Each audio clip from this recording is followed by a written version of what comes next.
Okay, so now we're in November and I've done everything possible for my children.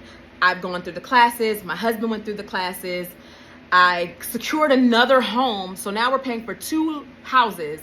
I secured another home so that my children can come home to me. If y'all, the state of South Carolina, are not going to allow them to be in the same home as my husband, I'm going to take them and they can live with me. So they came, they looked at my home, they said, okay, everything is everything.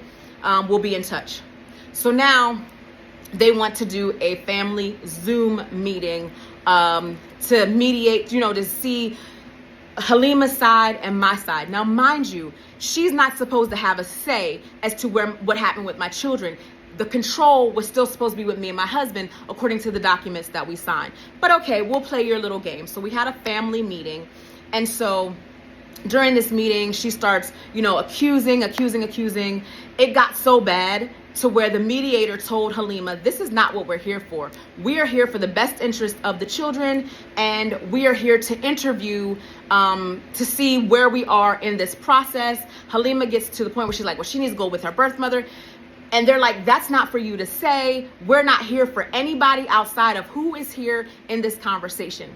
So it was in that conversation that Halima just says, her oldest daughter doesn't want to go back home to her. She's not happy. So the woman of God rose up in me, and I remember the Bible story of the king that wanted to cut the baby in half.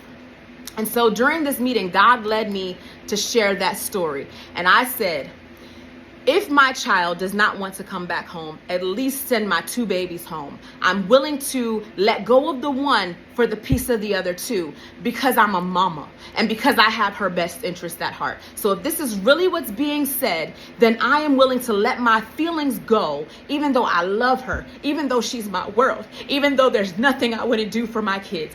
I am willing to allow her, if she's happy there, to stay there, but send the 2 younger ones home.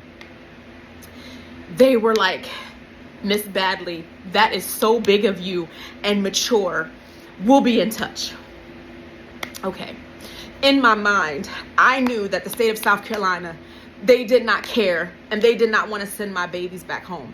I have a friend that worked for social services, and she said, Teresa, what they are doing to you is not right. It is not legal. You can sue them, because they're not supposed to, once they do an investigation and they find out that the living conditions are safe, they're supposed to place the children back into their home. They really weren't supposed to take them to begin with, because there was evidence that showed that there was no abuse happening to your children. There was evidence that showed. But however, we are in a good old boy state, Teresa. This is what she told me. We're in a good old boy state, and it's making their numbers look great because they're saving children, and they're really not saving children. Let's put a pin in there.